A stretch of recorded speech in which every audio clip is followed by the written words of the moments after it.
नमस्कार मित्रांनो, आपल्या पीजी ज्ञान या यूट्यूब चॅनलवर स्वागत आहे। तर मित्रांनो, आजच्या व्हिडिओमध्ये आपण पाहणार आहोत की एलपीजी गॅस सिलेंडर बुकिंग आता 45 दिवसानंतर गॅसची बुकिंग होणार। नव्या नियमांचे टेन्शन वाढलं, याबद्दल संपूर्ण सविस्तर माहिती आपण आजच्या व्हिडिओमध्ये पाहणार आहोत। त्यापूर्वी चॅनलवर नवीन असाल तर चॅनलला सबस्क्राइब करा व बेल आयकॉनवर क्लिक करा, म्हणजेच आपल्या पुढील व्हिडिओची अपडेट तुम्हाला मिळत राहील। LPG gas cylinder booking. Iran आणि इस्रायल यांच्या युद्धाचा सर्वाधिक फटका हा आपल्या भारताला बसला आहे। इराणने होर्मुझ सामुद्रधुनी बंद केल्याने देशावर गॅसचे संकट ओढवले आहे। गॅसचा तुटवडा जाणवू लागल्याने सर्वसामान्य जनतेने गॅस खरेदीसाठी रांगा लावल्यात। यानंतर कोणीही मुद्दामहूनही अतिरिक्त साठा करू नये यासाठी सरकारने गॅस बुकिंग बाबत नियम लागू केले होते। सुरुवातीला गॅस बुकिंग दरम्यान 25 दिवसाचा कालावधी करण्यात आला होता, मात्र आता गावाकडील लोकांना म्हणजेच ग्रामीण भागातील राहणाऱ्या जनतेसाठी हाच कालावधी 25 वरून 45 दिवसांचा करण्यात आला आहे।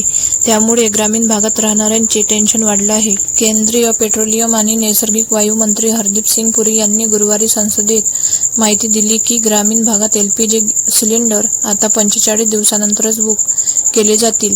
शिवाय वन टाइम कोडशिवाय सिलेंडर डिलिव्हरीसाठी आणि व्यावसायिक एलपीजीसाठी नियम देखील बदलले आहेत। केंद्रीय मंत्र्यांनी सांगितले की स्वयंपाकाच्या गॅसची मागणी संतुलित करण्यासाठी शहरी भागात गॅस सिलेंडरच्या बुकिंगमध्ये किमान 25 दिवसाचे अंतर आवश्यक असेल, तर ग्रामीण आणि दुर्गम भागासाठी 45 दिवसाचे अंतर ठेवण्यात आले आहे। काही भागात वितरक आणि किरकोळ विक्रेत्यांच्या पातळीवर गॅस साठवून आणि घाबरवून बुकिंग करण्याचा प्रयत्न नागरिक करत आहेत, परंतु ही परिस्थिती पुरवठ्याच्या कमतरतेमुळे नाही तर सार्वजनिक चिंतेमुळे आहेत।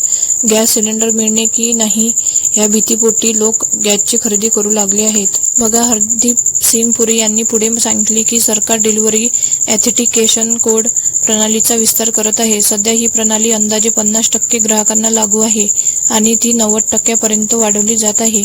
बघा, ही सिस्टीममुळे ग्राहकांनी त्यांच्या मोबाईल फोनवर आलेला वन टाइम कोडनुसारच सिलेंडर डिलिव्हरीची नोंदणी करेल।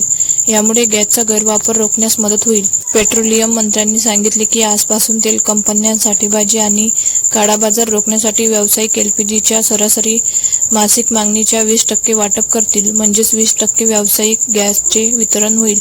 व्यावसायिक एलपीजीचा पुरवठा नियंत्रित करणे तसेच काळाबाजार रोखण्यासाठी सरकारने हे पाऊल उचलले आहेत। व्यावसायिक गॅससाठी बुकिंग गरज नसते, अशा वेळी व्यावसायिक एलपीजीच्या खुल्या विक्रेत्यांमुळे बेकायदेशीर सिलेंडर विक्रीचा धोका निर्माण होण्याची शक्यता असते, असं पुरी यांनी म्हटलं आहे। आता 45 दिवसानंतर गॅसची बुकिंग होणार, नव्या नियमांनी टेन्शन वाढलं, याबद्दल संपूर्ण सविस्तर अशी माहिती आपण आजच्या व्हिडिओमध्ये जाणून घेण्याचा प्रयत्न केला आहे। जर मित्रांनो तुम्हाला आमचे व्हिडिओ आवडत असेल तर नक्की आपल्या पीजी ज्ञान या यूट्यूब चॅनलला सबस्क्राईब करा व त्याचबरोबर व्हिडिओला लाईक करा व शेअर करायला विसरू नका। धन्यवाद।